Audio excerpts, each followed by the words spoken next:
기도하겠습니다. 거룩하신 하나님, 이 시간 하나님 말씀을 듣기를 원합니다. 주의 말씀이 진리이니 우리가 이 말씀 앞에 부복하며 그 말씀의 권능 앞에 압도되고 주님 말씀을 듣고 깨닫기를 원하오니 이 시간 함께하여 주시옵소서. 전하는 자의 입술을 주장하여 주시고 하나님의 말씀이 온전히 선포되도록 입술 권세를 주셔서 하나님 영광만이 올려지도록 하시고 듣는 자들의 마음을 부드럽게 하사 하나님의 성령님께서 역사하셔 소생케 하는 은혜를 경험하는 이 시간 되도록 하여 주시옵소서. 예수님의 이름으로 기도합니다. 아멘. 엘리의 아들들은 불량자라. 여기서 불량자라고 하는 단어의 히브리어는 벨리알이라는 단어인데요. 이 벨리알의 아들들이라고 하는 뜻이죠. 벨리알이라고 하는 단어는 무가치함, 파멸이라고 하는 뜻을 가졌습니다. 이것을 우리가 조금 더 의역을 하자면 하나님의 자녀들을 파멸시키기 위하여 세상의 권세를 힘입은 비참한 자들을 이야기하는 것이죠. 그러니까 사탄의 하수인들을 이야기하는 것입니다. 그런데 그 사탄의 하수인들이 누구라고 이야기하는 것입니까? 엘리의 아들들인데 그들이 어디에 있는 자라는 것이죠? 여호와의 성전의 제사장이다 라고 이야기를 하고 있는 것입니다. 우리는 이것이 교회 안에 있는 신자들에게 주는 의미가 크다고 봅니다. 우리가 성경에서도 여러 곳에서 보는 것처럼 아브라함의 자녀였던 이스마엘이 육신의 선조가 된 것과 같이 하나님의 마음에 합한 자였던 다윗의 장자 암논이 그의 이복 여동생을 겁탈하고 셋째 아들인 압살롬이 그의 첫째 형 암논을 향하여 보복하여 죽이고 또 그 압살롬이 아버지를 향하여 쿠데타를 일으켜 아버지를 죽이고 하나님의 교회를 파멸하였던 것과 같이 이 모든 일들이 교회 안에서 그리고 하나님의 교회 안에서 잘 자랐던 경건한 부모를 가졌던 자녀들에게서 일어났던 일이라는 것은 혈통적 신실한 부모를 두었을지라도 벨리알의 아들들일 수도 있다는 경고를 우리에게 해주고 있는 것입니다. 우리는 오늘 본문에서 엘리의 아들들, 그들이 불량자였는데 그들이 행했던 그 파멸, 하나님의 교회와 백성들을 대적하고 그들의 신앙을 실족해 하였던 여러 가지 사례들을 보게 될 것입니다. 재밌는 것은 성경의 구조가 이렇게 엘리의 아들들의 그릇된 행실을 보여주고 난 다음에 대조적으로 하나님의 사람의 신앙의 모습을 또한 보여주고 있죠. 먼저 2장 11절에 사무엘이라고 하는 인물이 등장을 하죠. 2장 11절에 보면 엘가나는 라마의 자기 집으로 돌아가고 그 아이는 제사장 엘리 앞에서 여호와를 섬기니라. 그리고 나서 이제 엘리의 아들들은 불량자라 이렇게 대조해서 보라는 것이죠. 그리고 13절에서 17절까지 엘리의 아들들의 제사 드릴 때의 그 악한 행실을 보여주고 난 이후에 18절에서 21절까지 사무엘에 대한 이야기를 해주면서 18절에 사무엘을 또 이렇게 소개하죠. 사무엘이 어렸을 때에 세마포 에봇을 입고 여호와 앞에 섬겼더라.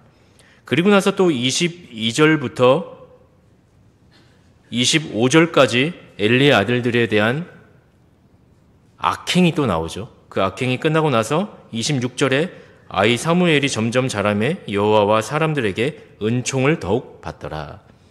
성경이 이렇게 양극단의 서로 다른 처지에 있는 서로 다른 행실을 보여주는 것은 비교해서 보라는 것입니다. 성경은 우리로 하여금 항시 비교해 보면서 대조해 보면서 우리 자신으로 반면교사를 삼으라고 하는 것이죠. 그리고 비교하며 대조하면서 또한 모방하라는 것입니다. 비교와 모방을 통하여서 우리의 비교를 통하여서 내가 악을 향하여 달려가고 있는지에 대한 점검을 하고, 모방을 통하여서 믿음의 신실한 자들의 선을 향하여 달려가고 있는 모습을 배우라는 것이 성경이 우리에게 요구하는 바입니다. 오늘 우리는 엘리의 아들들, 그들이 불량자였고 그들이 하나님의 교회 안에 있던 신자라 칭함받은 자들이었음에도 불구하고 여호와 하나님을 어떻게 대적하는지를 비교하며 대조하며 살펴보려고 합니다. 그 특징 3가지를 살펴보고 말씀을 마치고자 합니다. 첫째로 엘리의 아들들은 여호와를 알지 아니하였다라고 이야기를 하고 있죠. 12절에 이렇게 나와 있죠. 엘리의 아들들은 불량자라 여호와를 알지 아니하더라. 엘리가 누구죠? 엘리의 직분이 무엇입니까? 그는 대제사장입니다. 대제사장이라고 하는 그 직분은 특별한 직분이죠. 제사장 중에서도 대제사장이죠. 여호와의 성막에서 지성소와 성소에 유일하게 들어갈 수 있는 사람이죠. 하나님의 말씀을 중보하여 백성들에게 알려주는 사람이며 백성들의 삶에 일거수일투족에 관여하여 치리하고 율법을 가르치는 자입니다. 아마도 엘리가 그 역할을 잘했는지 잘못했는지에 대해서 우리가 정확하게 알 수는 없지만 그래도 그 시대가 사사시대였기 때문에 자기 소견에 옳은 대로 행하였던 시대의 대제사장으로서 크게 어긋나거나 크게 잘못되거나 한 사람은 아니었던 것 같습니다. 한나와 엘가나가 매년제와 서원제를 드리러 올라올 때 그 집례를 잘 봐주었고 그의 가정을 돌봐주며 또한 20절에 보면 엘리가 엘가나와 그 한나에게 축복해주는 장면도 나오죠. 어느 정도의 옳고 그름에 대해서 선이 무엇인지 그 개념을 가지고 있던 사람은 분명하겠죠.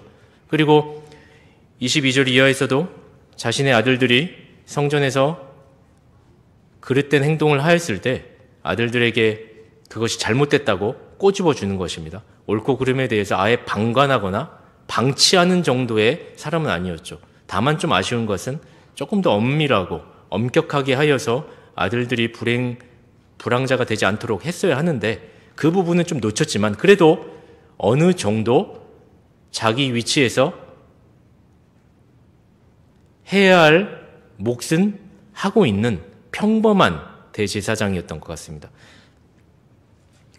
그런데 안타까운 것은 그럼에도 불구하고 그의 아들들이 불량자였다라는 것입니다. 여기서 우리는 한 가지 생각할 수가 있지 않겠습니까? 엘리 대제사장도 악하고 못되고 악을 향하여 달려가고 있는 그런 사람이 아닙니다. 대제사장의 역할로서 옳고 그름을 적당한 선에서 가지고 있었고 자기의 직무를 완전히 방치하거나 방종한 사람이 아니라 해야 할 기본적인 일들은 해나갔던 사람입니다. 그런데 그의 자녀가 불량자라고 성경이 이야기하고 있는 것이죠. 너무 아이러니한 것입니다. 분명히 엘리의 아들들은 제사장으로서 그냥 지금 막 자라는 3살, 4살짜리 아이들이 아니죠. 이미 장성하여서 제사장의 직무를 현장에서 사역하고 있는 그런 율법에 대한 지식을 잘 가지고 있는 제사장이었습니다. 그런데 성경은 뭐라고 얘기하고 있죠? 여호와를 알지 못하였다라고 그들을 평가하고 있습니다. 여기서 알다라고 하는 단어는 관념적 지식이나 이론적인 지식에서 나오는 알다라는 뜻이 아닙니다. 여기서 알다라고 하는 히브리어 단어 야다는 관계적인 의미를 가지고 있습니다. 그러니까 지식적으로 여호와에 대하여서 율법에 대하여서 모세오경에 대하여서 딸딸딸 외우고 그 내용과 그 개론과 그 모든 지식적인 것을 알았을지라도 분명히 아는 직분의 제사장인데 성경의 평가는 여호와를 알지 못하더라 라고 이야기하는 것은 문자적으로 지적으로 이해하는 것이 아닌 다른 어떤 부분을 얘기하고 있는 거겠죠. 그거를 모르고 있다라고 얘기하는 것이죠. 영혼을 관통하여 성경이 주는 참된 의미를 이해하지 못하고 있다라고 하는 것입니다. 그래서 이 알다, 야다라고 하는 단어의 용례가 중요한 것이죠. 단순히 관념적인 지식이 아니라 관계적인 의미에서, 그래서 여호와를 알다, 그리스도를 알다라고 하는 단어가 주로 부부 사이에서의 성적 관계에서의 연합을 의미할 때 쓰이는 단어이죠. 관계. 그러니까 머리로만 그냥 당신을 안다라고 했을 때 이름만 아는 것이 아니라 그 사람의 진심과 중심을 다 아는 하나가 된 사이, 부부가 연합하여 하나가 된 사이를 야다, 알다라는 뜻인 것이죠. 그러니까 이들이 불량자이면서 여호와를 알지 못하더라. 제사장이지만 여호와를 알지 못하다라고 하는 것의 의미는 근본적으로 하나님과 그리스도를 통하여서 연합되지 못한 상태, 지적으로만 껍데기만 신앙생활을 하고 있고 실제적으로는 마음에 깨달음이 없는 상태, 그래서 자기를 부인하고 희생하지 못하는 상태, 그러니 곁가지로 교회는 다니지만 실제적으로는 교회에 어떤 가치도 두지 못하고 어떤 소망, 어떤 그것에 교회의 복음에 대한 최고의 가치로부터 오는 영광에 대하여서 바라지도 않고 하는 그런 상태를 의미할 것입니다. 이 연합이라고 하는 단어를 우리가 좀 더 이해를 해야 할 것입니다. 하나님께서, 성부 하나님께서, 성자 하나님과 만세 전에, 세상을 지으시기 전에 평화의 의논을 하셨죠. 평화의 의논 가운데 성부 하나님께서 성자 하나님에게 인생들의 죄와 허물로 인하여 타락할 것을 다 알고 계셔서 그리스도께서 속전을 지불하시고 율법에 순종하셔서 영원한 영생을 확보하심으로 하나님의 의를 획득하게 하신 것이죠. 그것을 하도록 영원 전에 구원의 경륜 가운데 협약을 하신 것입니다. 약속을 하신 것입니다. 언약적 연합이라고 하는 약속을 하신 것입니다. 그래서 성부 하나님께서 그 계획 가운데 이 약속하신 바 장차 있을 새로운 백성들에게 그리스도라고 하는 성자 하나님을 통하여서 내가 약속한 이것을 이루어 나갈 것을 구원의 경륜 가운데 정해 놓으신 것이죠. 이것을 성자 하나님께서 성육신 하셔서 육신을 입고 오셔서 이 땅 가운데에서 하나님과 약속하였던 그것을 실제 율법을 공생의 기간 동안 온전히 100% 완전히 순종하셔서 지키시고 십자가에서 죽으심으로 형벌에 대한 죄를 다 감당하심으로써 하나님의 의를 확보하시고 획득하신 것이죠. 성부 하나님과 성자 하나님이 그렇게 하나님의 협약 가운데 약속하였던 것들을 획득하신 사건을, 그래서 예수 그리스도께서 그 구원을 완성하신 것이 이제 우리에게, 장차 올 택자들에게 어떻게 내 것이 되겠습니까?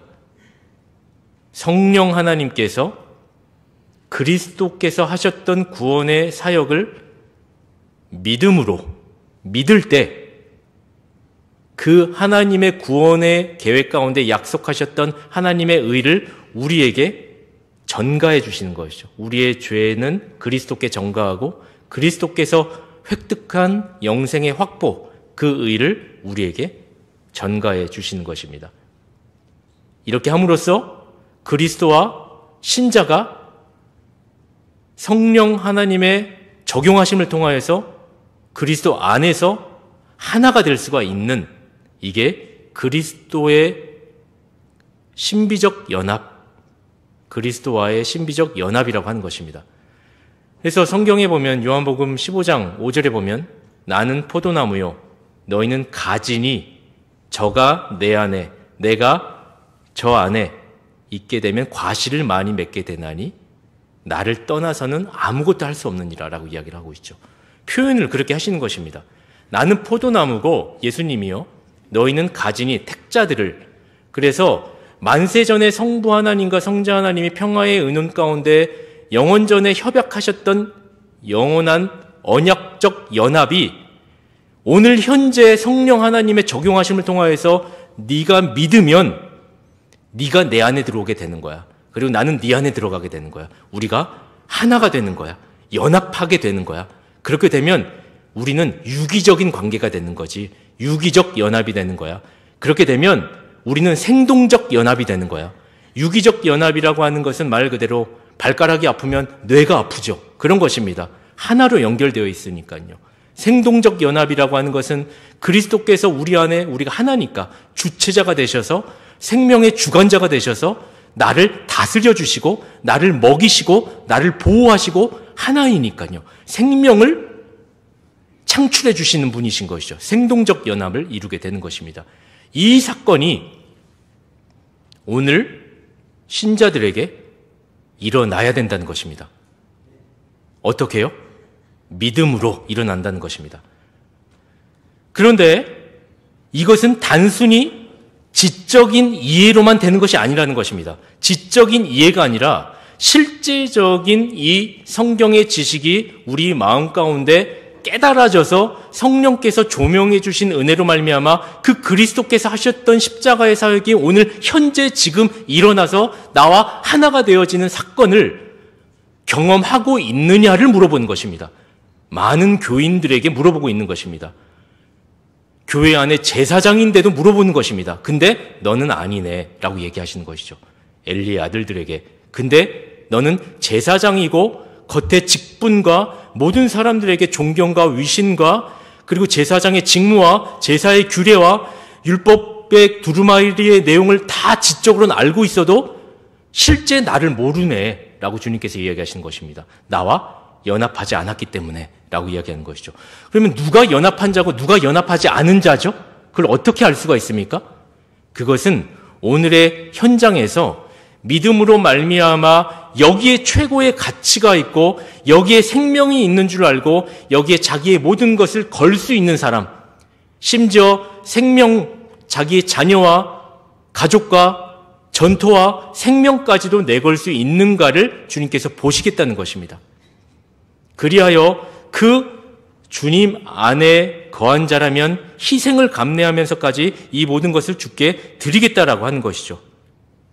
그런데 현대 수많은 교인들이 그와 같은 성경이 가르쳐 주신 그리스도와의 연합 안에서의 풍성한 은혜를 누리고 그리고 그것을 소원하지를 않는다는 것입니다. 그것을 어떻게 할 수 있습니까?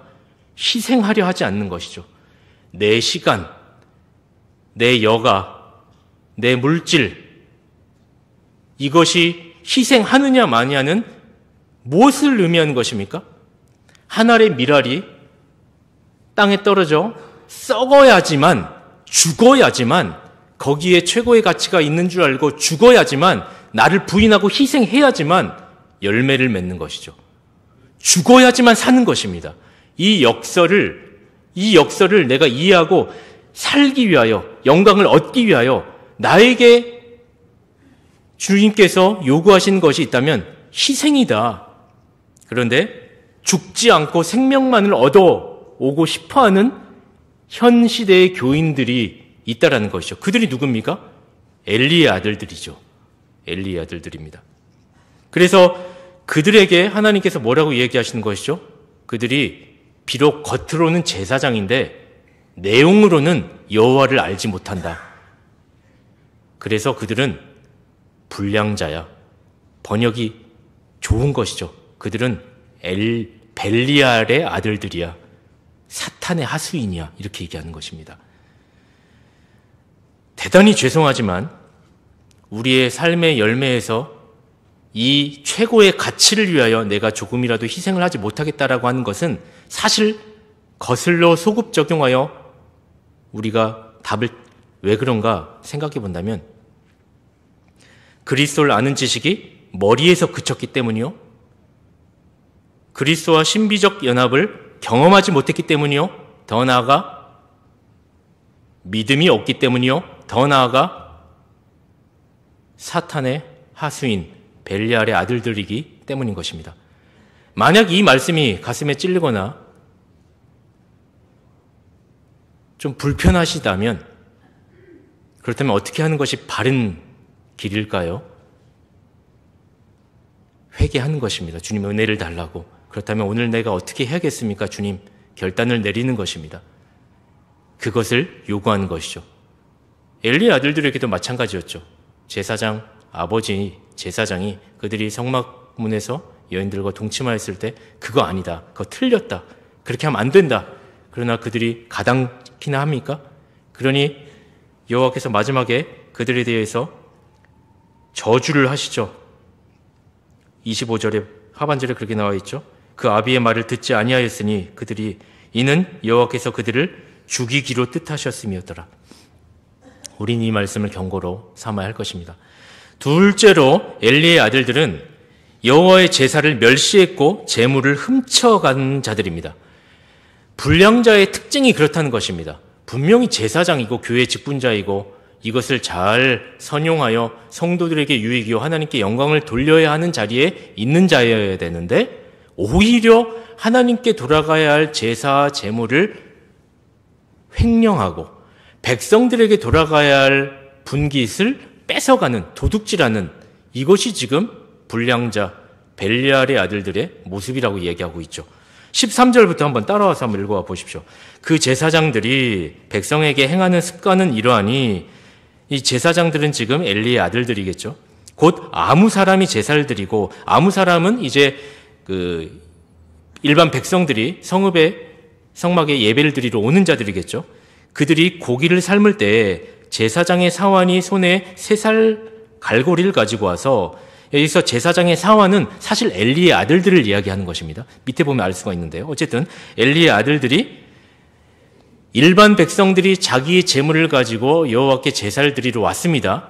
근데 제사를 드리러 왔을 때 이 제사가 지금 보면 제사장에게 분깃이 돌아가게 되어진다라고 하는 것을 보면 화목제물이라고 하는 것을, 화목제 제사라고 하는 것을 우리가 유추할 수가 있는데요. 14절, 그것으로 남비에나 소태나 큰 소태나 가마에 찔러 넣어서 갈고리에 걸려 나오는 것은 제사장이 자기 것으로 취하되 실로에서 무릇 그곳에 온 이스라엘 사람에게 이같이 할 뿐 아니라, 실로에 온, 그러니까 여러 루트에서 온 일반 백성들이 제사를 드리러 올 때마다 화목제물의 특징이 뭐냐면, 그 제사 제물을 드렸을 때 제사자가 제물을 잡아 죽여서 각을 뜨죠.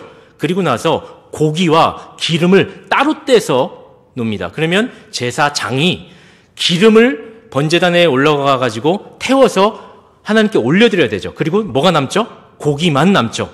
고기만 남죠. 이 고기를 이제 성막들에서 삶는 것입니다. 삶아서 삶고 남은 것들을 제사장과 제사자가 나눠 먹는 것입니다. 이것이 화목제물의 규례이죠. 그런데 여기서 기름을 따로 태워서 올려드리기 전에 먼저 이 고기를 삶고 가져가야 되는데, 삶기 전에 날 것으로 달라고 이야기를 하고 있죠, 지금.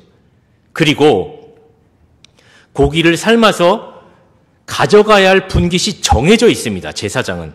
레위기 7장 34절에 보면, 내가 이스라엘 자손의 화목제 중에서 그 흔든 가슴과 든 뒷다리를 취하여 제사장 아론과 그 자손에게 주었나니 이는 이스라엘 자손에게 받을 영원한 소득이니라. 지금 화목제물에서 제사장이 가져가야 할 분깃이 뭐라고 얘기하고 있죠? 흔든 가슴과 든 뒷다리였습니다. 그런데 지금 엘리의 아들들이 제물을 가지고 온, 제사자들이 가지고 온 물건을 그냥 다 그 냄비에 그것을 삶고 있을 때 갈고리를 집어넣어 가지고 끄집어져 나온 것은 그냥 다 가져가겠다는 것입니다. 자기가 가져갈 게 정해져 있는데, 그러니까 오히려 지금 뭐라고 얘기합니까? 자, 15절, 16절, 기름을 태우기 전에도 제사장의 사환이, 그러니까 엘리의 아들들이 와서 제사 드리는 사람, 제사자에게 이르기를 제사장에게 구워드릴 고기를 내라. 그가 너에게 삶은 고기를 원치 아니하고 날 것을 원하신다 하다가, 이것 자체도 지금 규례를 어겼고, 16절, 그러니까 제사자가 황당한 거죠. 제사자가 그 사람이 이르기를 반드시 먼저 기름을 태운 후에 네 마음에, 그러니까 제사장님 마음에 원하는 대로 취하라 하십시오. 이렇게 얘기한 거죠. 그러니까 제사자는 규례를 잘 알고 있는 것입니다. 지금 제사장이 이상하게 하고 있네. 원래 규례로라면 기름을 태우고 고기를 따로 놓은 다음에 고기를 태우고 고기가 삶아졌을 때 다 익으면 분깃에 맞게 가져가야 되는데 일단은 갈고리를 집어넣어서 아무거나 가져가려고 하고 게다가 삶기도 전에 날 것으로 달라고 하고 그래서 이것을 그거 아닙니다. 제사장님, 목사님 그거 아닙니다. 목사님 교회법이나 성경의 원리에 의하면 그거 아닌 것 같습니다. 라고 이야기하니까 오히려 제사장이 뭐라고 이야기합니까? 16절 하반절에 지금 내게 내라. 그렇지 아니하면 내가 억지로 빼앗으리라 하였으니 제사장이 오히려 더 큰 소리로 적반하장이죠. 법을 어기고 악을 도모한 사람은 제사장인데 그리하여 그것이 틀렸다라고 제사자 성도가 짚어주고 항의를 하였을 때 귀담아 듣지 못하는 것입니다. 오히려 큰 소리로 내가 억지로 빼앗으리라. 제사장의 권력과 그 위치에서 주어진 힘으로 성도를 무시하고 눌러버리는 것이죠. 이것이 엘리의 아들들, 불량자들, 벨리의 아들들에게서 나온 행태였던 것입니다. 목회자가 성경을 곡해하고 법을 잘못 이행하면 하나님의 영광의 침해가 될 것입니다. 그리고 이러한 목회자의 탐욕과 오만은 신자들의 신앙적 회의를 불러일으킬 것입니다. 이상한 거죠. 목사님이 왜 저러지? 이거 아닌데 왜 성경적인 원리로 하지 아니하고 탐욕과 오만에 찌들어서 판단을 하고 있지? 이건 아닌데. 신자들의 마음이 얼마나 상하겠습니까? 목회자의 그릇된 행실로 백성의 영적 재산이 탕진되고 마는 것입니다. 목회자가 성경을 바르게 해석하고 이행하지 못하면 교회는 이렇게 쇠하게 될 것입니다. 그 결과는 신자들의 영혼은 당연히 가라게 되겠죠. 목마르게 되겠죠. 이런 상황 속에서 제사장이 본인도 율법의 원리대로 하지 않는 사람이 어떻게 강단에서 바른 해석과 바른 원리로 말을 할 수 있겠습니까? 이미 관념 자체가 왜곡되어져 있는 사람인데 어떻게 말씀을 바로 전할 수가 있겠습니까? 그러니 그 잘못되고 왜곡된 말씀이 매주 강단에서 선포될 때마다 성도들은 이를 어찌해야 하는 것인가? 심령이 가람이 매우 갈아요. 죽기까지 갈아요. 하는 것이죠. 신자들의 영혼은 갈하기만 할 뿐만 아니라 그들의 헌신과 봉사에 있어서도 메마르고 건조하게 될 것입니다. 무엇보다 자발성이 떨어지게 될 것입니다. 원래 교회가 어떻게 돼야 되죠? 왜 우리가 봉사를 하는 것입니까? 누가 돈을 줍니까? 누가 뭐 잘했다, 뭘 줍니까? 세상 사람들이 보면은 좀 이해가 안 가죠. 왜 돈 쓰고 시간 써서 왜 그 일을 왜 하는 거요? 교회에서 왜 그렇게 하는 것입니까? 자발적인 즐거움, 주님께서 주신 그 주님과의 신비로운 연합 속에서 누리는 참된 복됨, 이것이 나로 하여금 자발적으로 주님을 기쁘시게 해드리고 싶은 마음, 그것이죠. 그런데 그게 없는 것이죠. 누구 하나 내가 하겠다고, 제가 하겠습니다라고 하는 손을 들지가 않는 것이죠.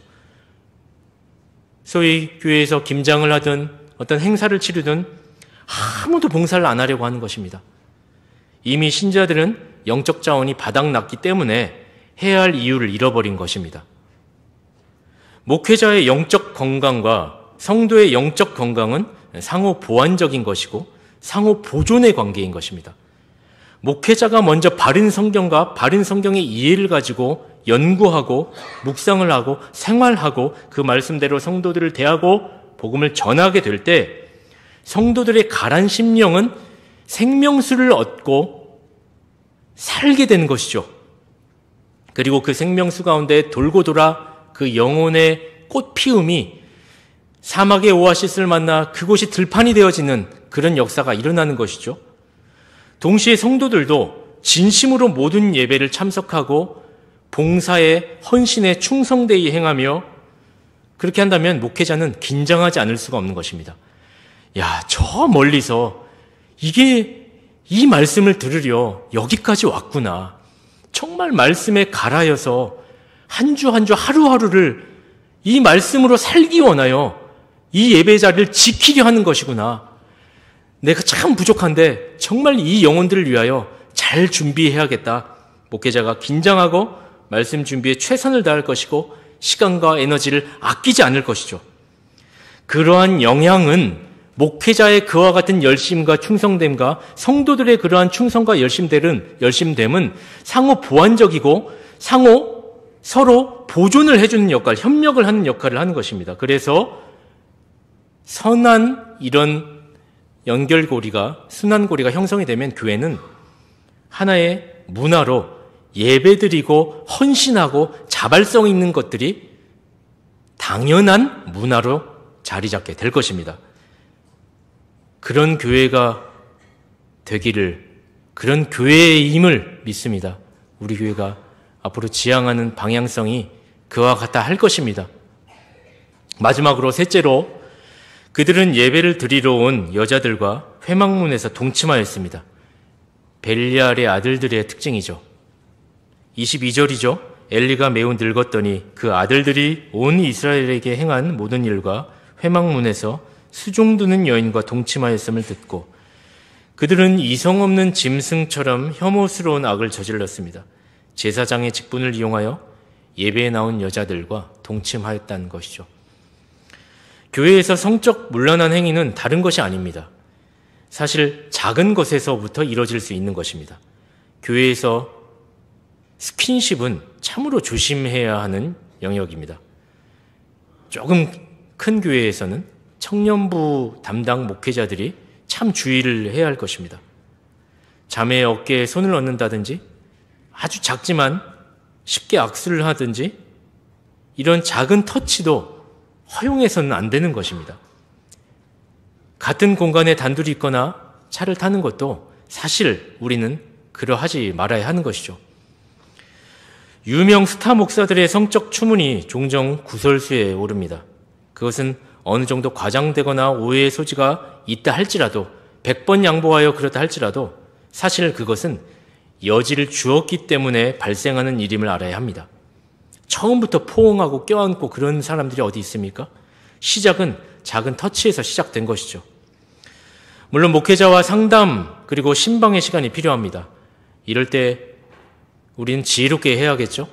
사모를 대동하거나 권사님을 대동하여서 최소 3인이 되어야 할 것입니다. 우리 모두는 성전에 나온 예배자들입니다. 모든 예배자들은 성적 타락에 의한 경계심을 가져야 합니다. 교회에서도 많이 가깝고 친하더라도 호칭을 부르십시오. 서로 최소한의 그 선을 우리가 가져야 하는 것입니다. 호칭 안에, 그 직분 안에 인격이 들어있는 것이고 하나님께서 부여해 주신 사명이 들어있는 것입니다. 그것을 존중하면서 그 사람을 부르는 것입니다. 관계 안에서 작은 스킨십을 조심하라는 것은 이런 직분을 부르는 것에서부터의 스킨십인 것입니다. 모든 성도들은 이러한 선을 잘 지켜서 바른 예배자들, 쉽사리 사탄의 유혹에 넘어가지 않는 그리하여 건강한 교회 되기를 간절히 소망합니다. 하나님 아버지 앞에서 정결하고 더러움이 없는 경건은 곧 고아와 과부를 그 환난 중에 돌아보고 또 자기를 지켜 세속에 물들지 아니하는 이것이니라.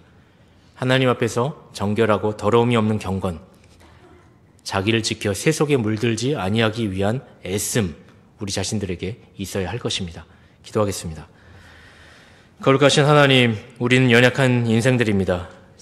주님, 벨리알의 아들들이 누구이냐라고 주님께서 말씀을 통하여 우리에게 물어보실 때 주님, 나는 아니지요. 가룟 유다가 주님, 나는 아니지요. 그러나 주님은 다 알고 계신 것이 하나님 앞에 진실로 희생하며 좋은 것은 드리기 싫어하면서 또한 벨리알의 아들들은 되기 싫어서 주님, 나는 아니지요. 그러나 주님께서 그것을 인간적으로는 아니라고 해주고 싶지만 네가 말하였도다 라고 하였다는 것이 참으로 슬픈 일인 것입니다. 주님, 우리 자신들을 돌아봅니다. 주님 안에서 참으로 정결하고 더러움이 없는 경건, 자기를 지켜 세속에 물들지 아니하며 나에게 주어진 직분을 온전히 감당하는 것, 주님 나라와 영광을 위하여 내게 주어진 모든 것들을 바치고 희생할 수 있는 이 마음의 상태, 그리스도와의 신비적 연합 안에 들어온 자들 되게 하여 주시옵소서. 우리 구주 예수 그리스도의 이름으로 기도합니다.